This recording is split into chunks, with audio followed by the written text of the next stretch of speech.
This is Anna Poehali, and this is a channel where we are discussing the intersection between disability, sexuality, and art.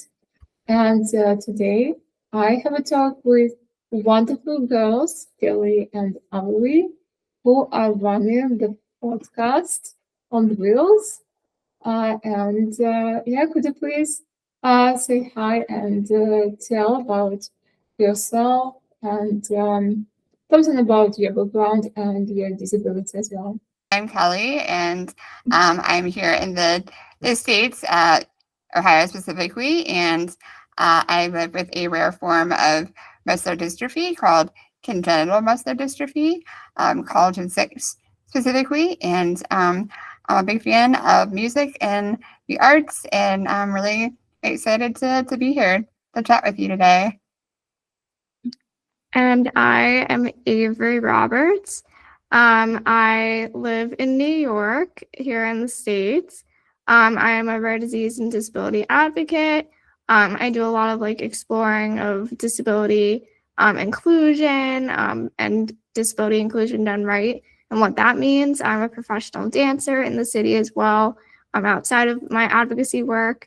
And so I'm just really passionate about authentic disability representation in our entertainment industry. And Kelly and I both live with congenital muscular dystrophy, an ultra rare form of congenital muscular dystrophy, which leaves both of us as power wheelchair users. And so that's kind of just how we, navigate the world. And yeah, excited to be here. And thank you for having us. Thank you very much. Yeah, you sound like doing so much, and they're really, really great. And I guess it's not very easy with disability, but you cope with it very well. And I just wanted to ask you, how it was for you and your childhood growing up with this muscular condition, and from what age you realized that your body was reared as different from others? For me, it's been at birth, so I've always had it. So as far as presenting with symptoms, it wasn't more till about age 3. My family got a muscle biopsy and was diagnosed.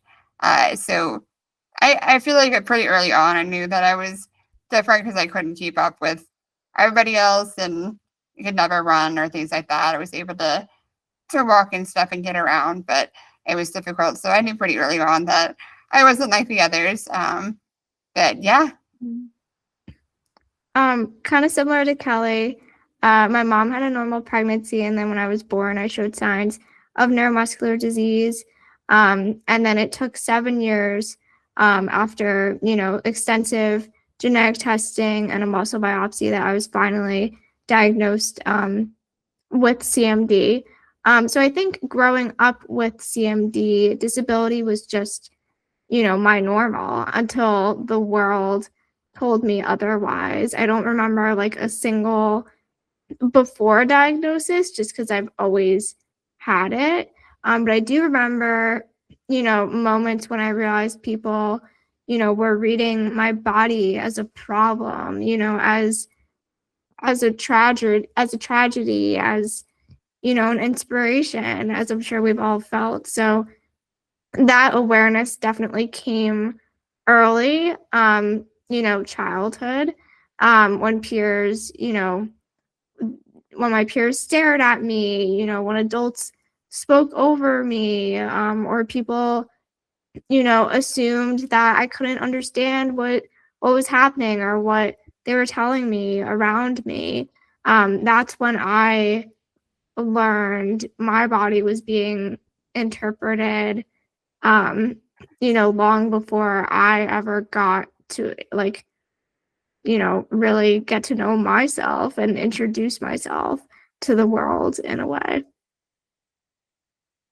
Yeah, I can I can believe you because I've experienced quite the same issues since my childhood. And I really understand this. And what about your families?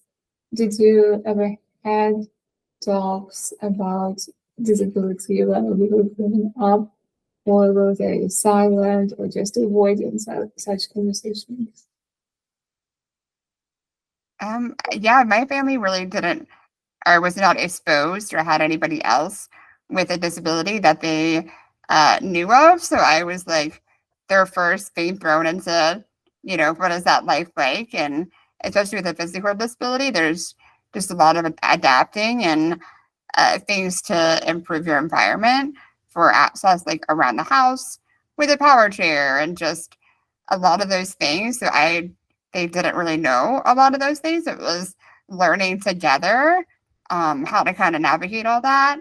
But no, I would just say they always encouraged me to be myself, embrace it, and to just fight for, the things that I needed, whether it was in a healthcare setting or a school setting, just with accommodations and things. So, they encouraged me to use my voice. I was really shy early on until I really grew into that, to knowing that my voice has power and the things that I say, can affect those outcomes. So it took a little while for me, but definitely embraced it. Yeah, I think disability in my family was often framed through, celebrating it. Like, I think, like Kelly said it perfectly. Like, I think my family always encouraged, my disability to just be seen as normal, that me, to be seen as a normal human.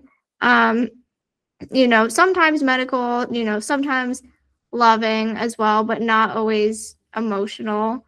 There was a lot of focus on, logistics and appointments and equipment and access. And I feel like really less space and maybe less time for grieving or to be angry or just stuff like that. But yeah, I think my family has just always encouraged me to be proud of, having a disability, always, encouraging me to self-advocate and use my voice. And because I've always had to, like, I was, demanded to. This life demands you to. So that, silence kind of teaches you quickly which parts of yourself are really like allowed to be spoken in a way. Yeah, that's a cool mindset. And what about any like awkward, painful moments?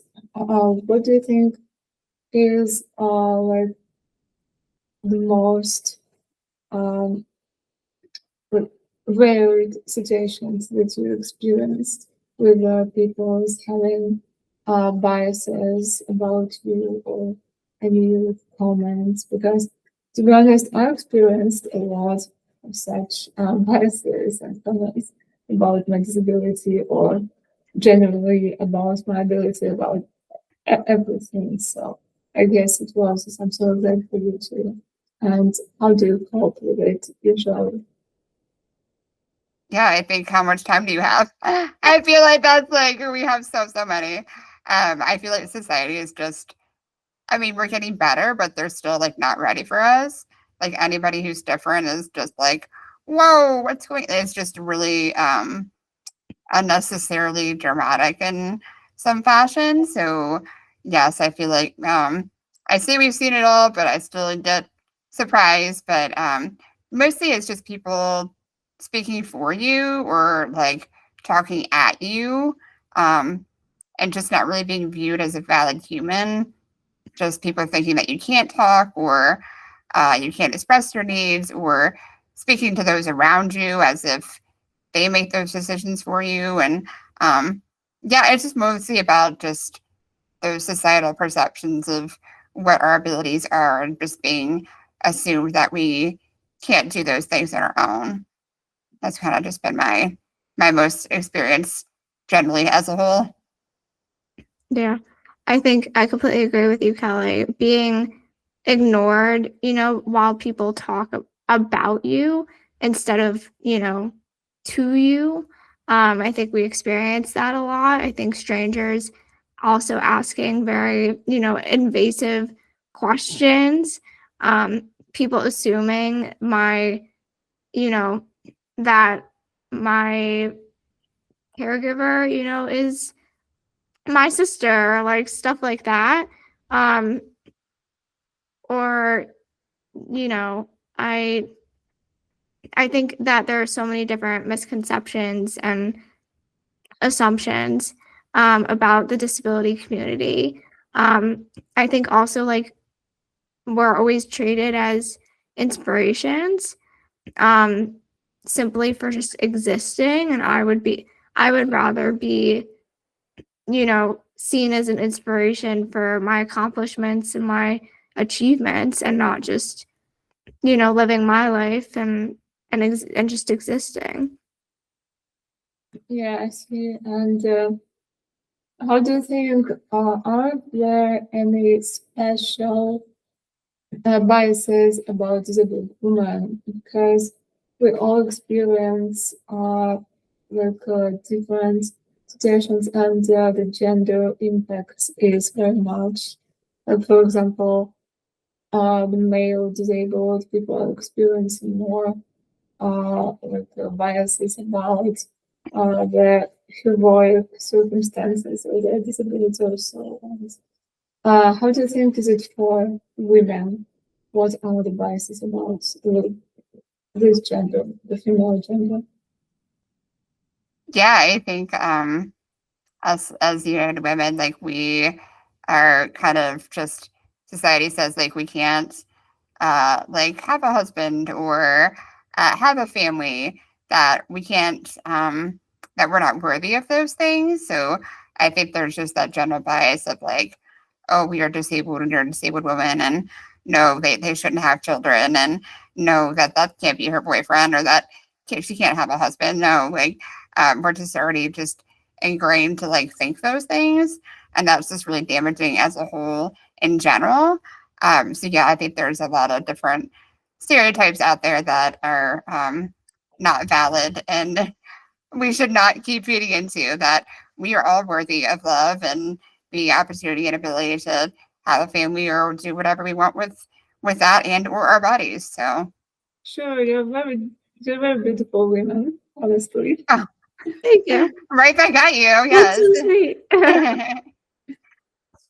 I Um, think completely echoing what Kelly said, I think there's this idea that disabled women are like just again very like inspirational, that we need to be grateful for, attention in and of itself, that our lives are sad, that they're small, that they're very like incomplete.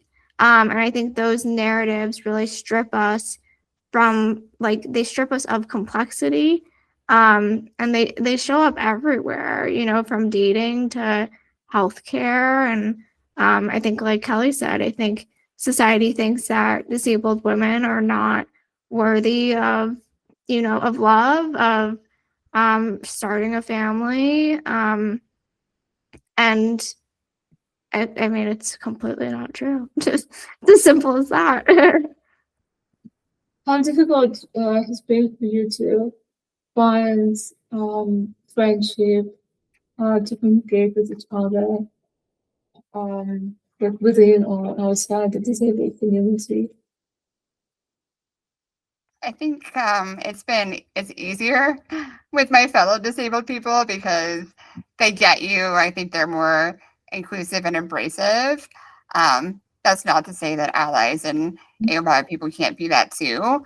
I just feel like it's more instant and more camaraderie with a fellow disabled person to befriend them. But yeah, I would say it can be difficult. I think you have to find more common ground with able-bodied people to kind of find common interests first and get them to see you. I don't know, find people that are more accepting and inclusive that can understand you better. And I feel like I'm not doing those words on this one. But I'll pivot and go to Avery. She's passing it over, people. I know. I think friendships outside of the disability community often require like extra work, extra Thank you. labor. That's what I was trying to get there. Okay. Yeah. Like I think explaining a lot, educating, forgiving, ignorance, that's a huge one. I've been lucky enough to have, really good friends who just accept me for who I am. I don't have to like explain myself. I don't need to, remind them that if we're going out to a restaurant, that it needs to be accessible. Like it's just, it's just there. Like it's just, existing. But like Kelly said, within the disability community, there's an immediate like shorthand. Like you don't have to justify your needs in any way or your body, how you do things. That said, I think disability spaces aren't immune to hierarchy in a way. Internalized ableism, or even exclusion sometimes. So, but I think like it's definitely different on both sides. But yet important, to have all different kinds of friendships. Yeah, I see what you mean. It's definitely different, but I think that like we can have some kind of compromise, and we always can explain our needs to people, and the accessible environment can help us a lot in this. And here I want to ask you about your living circumstances, your environment, or you're both from the US, but from different regions. And how was the accessibility for you, and what are the biggest gaps in accessibility and inclusion?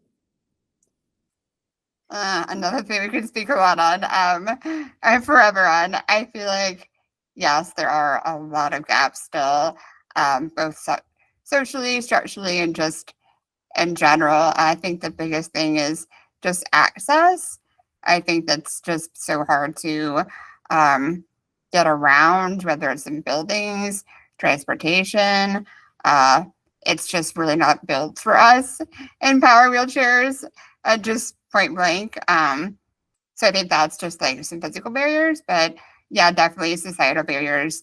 Like I mentioned, there's just those stereotypes of things that we can't work or drive or contribute, and a lot of those things are just, it's tireless to constantly prove those wrong as a full-time job. So yes, a lot of things need to change. Yeah, I think accessibility in the US is still treated as an afterthought, or even worse, a burden. I think a lot of people think they need a lot of budgeting for it, that kind of stuff.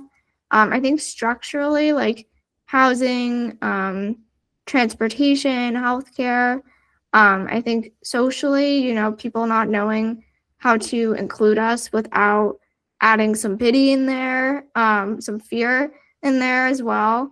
And then I think emotionally, just the exhaustion of constantly, having to advocate for yourself just to exist. And Kelly and I always say, like, just to navigate a world that was clearly not built for us. Yeah, is public transport accessible, or like how many percentage of the public transport is accessible? Oh, not enough. Me and Avery lives closer to the biggest city in the US, New York City, so hers is better. It's still not perfect, but it's better. I am in a super rural area where there is not anything. Like, there are buses downtown, but I live outside the city, so I can't, unless I get a ride to that. It's just accessible. Owning my own accessible vehicle was the only option for me to get around, because it doesn't exist. Can you drive, or someone drives for you? Yeah, so I am able to drive my own accessible van. So I am able to do that. So I'm very thankful and grateful and know how much of um, a luxury that is, and I'm very privileged to be able to have that ability. In the UK, there are a lot of streets where you can see the public spaces like cafes and shops involved with only one step, and it will be a step, no ramps. So it seems kind of stupid because it's only one step. It doesn't need a lot of effort to remove it or to put just the small, really short ramp, because it can be a really small step. But for example, for powered wheelchair, it is a big step. It is a big deal. So how is it like in the US? Absolutely. I think like we're right there with you. There are places that are, mindful of accessibility and do flat ramps, but there is a lot of ones that, and I think too, it's like a aesthetic thing too. They do it for looks and Design. to be pretty or to be, look charming, but it's like, that's great. But then what about not only wheelchairs, but strollers and crutches and delivery trucks and things like steps add barriers to a whole variety of things. So yeah, just make it flat. Zero entry, people. Zero entry. Yeah, and also like I think something that isn't talked about enough is that if you're not disabled today, you can be tomorrow. And so although like an accessible entrance might not affect you so much now, what happens if you break your leg tomorrow and are on crutches or whatever and you can't get into a restaurant? I think like that also matters too. Um and is important to understand. Yeah, absolutely true. And how much invisible labor do you do every day just to participate in normal life, events, work, travel, culture? Because people just don't realize how much disabled people actually do to be like normal or to do normal life. Yeah, if I got a paycheck for all that extra work I did, I would be so rich. Yeah, I think so much labor that people don't even know. Unless you live this life, you don't really understand it fully, completely, like comprehend it. Yeah, I spend a lot of time on Google Maps, just like researching buildings and mapping out like where do I park? Where's there accessible meters? Like there's so much that goes into getting to a single thing that yeah, getting the end result, there's just so many more added steps and layers of complexity to really research and fine tune that we have to go through just to ensure that we can get there and we can get in and we can, it's phone calls, it's research, websites, asking around. It's a lot of tireless work. Yeah, kind of like what Kelly said, like every day involves extra labor and extra work and extra math and calculations of can I get in? Do I have enough time to drink water and then have time to pee before? Like, will there even be a bathroom? Will I be stared at? Will I have to explain myself again? Is there an accessible entrance? Like, just that invisible labor is unpaid. It's unacknowledged. It's, real and relentless, really. And it's required just to participate in, a normal life, quote unquote, but also like disabled people want to live, full and fruitful lives. Like we desire that too. So Does it impact somehow on your career path and what you do in your life? Yeah, I think that it's opened up a whole new world of what I wanted to do. Basically, it's kind of fueled my fire that I've seen how much work we have to do and how much work still needs to be done. That yeah, it's brought a whole new sense of purpose to want to advocate for better rights, equal access, equality, just all the way around. So I would say, yeah, it's been my whole heart and my whole career path. Yeah, I think disability work has definitely it's given us purpose. It's, we've seen that we want to, create action and real change. We also want to share our lived experiences to do that. To do that. And yeah, it's just become our life's work since we live this life every day. And I think disability has definitely shaped my career by forcing me to be intentional. Like, I refuse to compromise, on accessibility, on sorry, there's a bug. On like autonomy. If a space can't imagine me in it, can't imagine disabled leadership, disabled staff or whatever employees, it's not for me. If you're not willing to accept me and who I am, then I don't belong there. So that's definitely been my motto.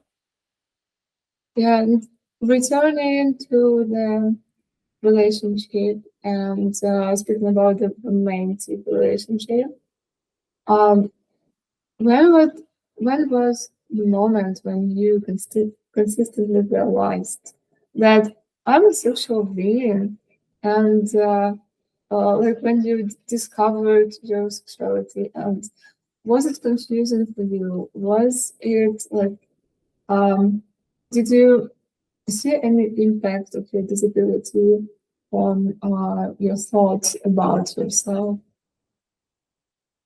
Yeah, I think for us, it's like we have so much health things.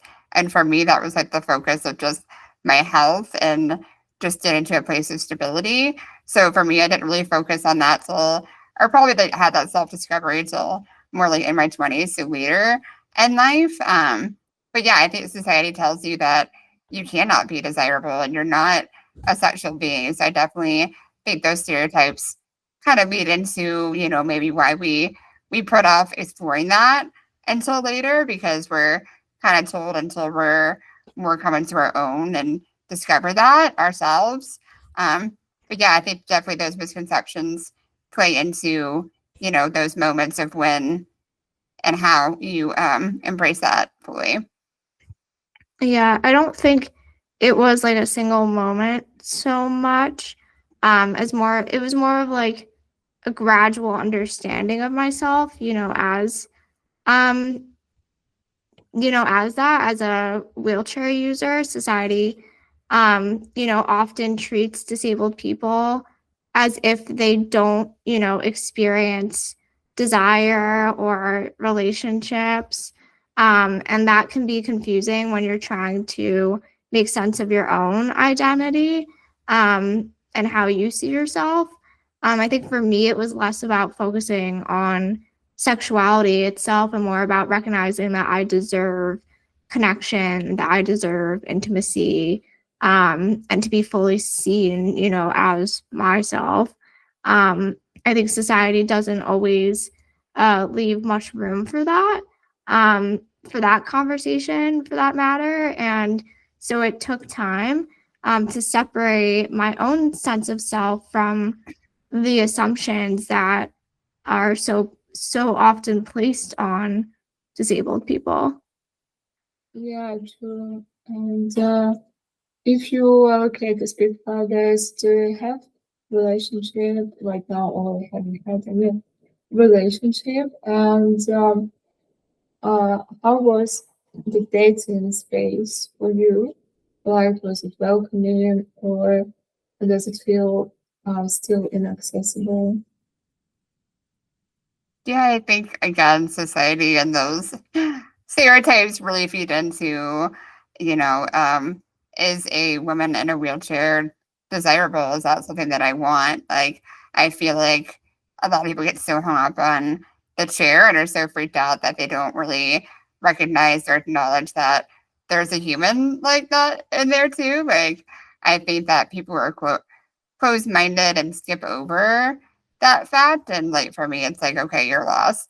If you're not open-minded enough to see that person as they are. So yeah, I think there's still a lot of work, and still it takes someone to really see the full you and all of you and embrace all of that. And yeah, I don't think that the dating scene, it's getting better, but I still think that a lot of people are very judgmental and not open-minded to that type. So Yeah. So I am in a relationship. We are both wheelchair users. We're doing long distance, since he lives in Wisconsin and I'm here in New York. So from the start, our relationship has really been built on communication, and trust. We've had to be really like intentional and present, really, and really honest with each other, in ways that really I feel like go beyond like just the surface level connection. Um, Also, like there's no rushing or assuming between us. We really listen to each other. What I love most is that we truly see each other for who we are, and accept each other for who we are wholeheartedly. There's no need to, explain or justify our bodies or our experiences or our needs. We really relate to each other on a whole other level, not just because we share, disability, the same diagnosis and the same disease and whatever, but because we really meet each other with, you know, patience and care and respect. I mean, that I feel like respect especially is what matters to me. And so with him, I feel understood in a way that's just so rare. Being with him has reminded me that love doesn't have to always, follow the usual rules or the usual timelines to be real. Even across a distance, there's so much, closeness and support as well. So while dating spaces may still have a long way to go in terms of accessibility, this relationship has really shown me that, genuine, like deeply affirming love like is absolutely possible. And that really means everything to me. Yeah, sounds amazing. Thank you for sharing it. Yeah, very optimistic. And now I would like to talk to you about the Real Talk, your wonderful podcast. Could you please tell to people what is it about and how have you both met each other? yeah, me and Avery met about 5 years ago or actually it's 6 now. Oh, sorry, turned a new year. I'm just remembering. We met virtually over a Zoom. It was just like a little meetup for others living with CMD, and we realized that we had the same rare subtype, and from there it just kind of clicked and spiraled. We had the same interest and just really vibed, and both interested in like advocating for disability and rare disease. So we thought collectively together that we were stronger with both of our voices. And yeah, so that just kind of blossomed, and we wanted to jump aboard the podcast train and just have that outlet to have conversations with either just both of us or sometimes disabled guests, and just amplify their voices and just put a new like fun spin on things, with us being two rare ladies and just having a chit chat. So yeah, it's been really fun. Yeah, sounds so. And how was the Real Talk born actually? Um, yeah, so what's your the most favorite moments of the Real Talk and aspects? Yeah, so I feel like Kelly and I felt like we wanted to highlight, women living with rare diseases, disabled women. We wanted to give a platform to conversations that we feel like are so at the forefront of those living with disabilities and rare diseases, but are not often talked about. They're often overlooked or dismissed. So we wanted to really bring those to light. We also wanted to give a space to amplify, disabled voices. So our friends, the people we meet, to give them, a platform to share and a space to share their stories and their experiences. And then also, Kelly and I felt like we never really had you know, role models or mentors growing up in a way.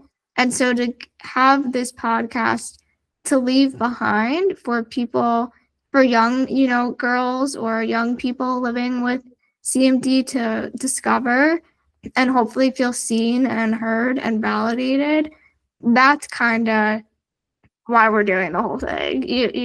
That's our real mission and our goal with the podcast. And the support we've gotten from parents were saying that, this podcast is really giving them hope, not only for the here and now, but also the future for their, disabled child. So I think that's been really special, and we're so grateful for that. And our hearts are truly full. And that's kind of it. I mean, the podcast is not only fun. I mean, as I'm sure you could tell via this, Kelly and I, bring the humor to a lot of our experiences and a little bit of sass too. So I think it's just not only fun, but also really fulfilling for us. And yeah, that's kind of how Wheel Talk was born. Yeah, amazing. What do you want young disabled or non-disabled people who listen to Real Talk to feel about themselves and to know? And yeah, what is your biggest hope like? Yeah, for them to feel like they're not alone, to feel less alone, to feel supported, to know that they're validated in their feelings, and to feel seen and heard. I think that all of us wish those things, and just provide a sense of comfort. Like it's like talking to a friend or hearing a friendly conversation. Yeah, we hope to our listeners feel that like a hug, like they are right there with us and living in that moment. And Yeah.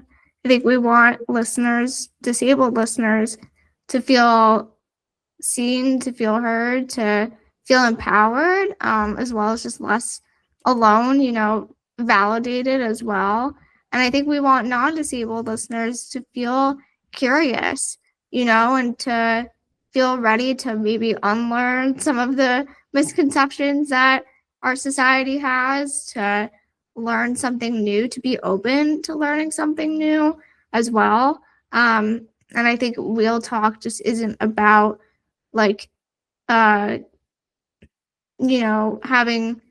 needing to have permission to share your experiences, to claim space and whatever. And so I think it's really about presence as well. How do you guys do this? Like, do you have people who support you, who help you with Will Talk, or do you do all this both? Like, we are a two-woman show. It is all us, just me and her, wow, behind the that's scenes, and amazing. yeah, in front of the camera, behind the it's just us, and yeah, It's I think that it's a lot of work. I mean, you have so many podcasts so far. You have recordings, you have website, you have a blog, you have, I suppose, some promotion, because that's how you found me and my channel, and you do so much work. How do you cope with all this? We're it's a tired. lot. Yeah, We're really tired. I want to sleep. Yes. Yeah.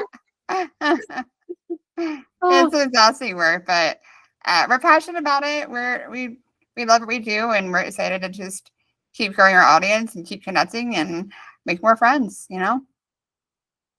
Yeah, excellent. And do you have some ambitions? Like, what's your biggest ambition actually with this podcast or with your website?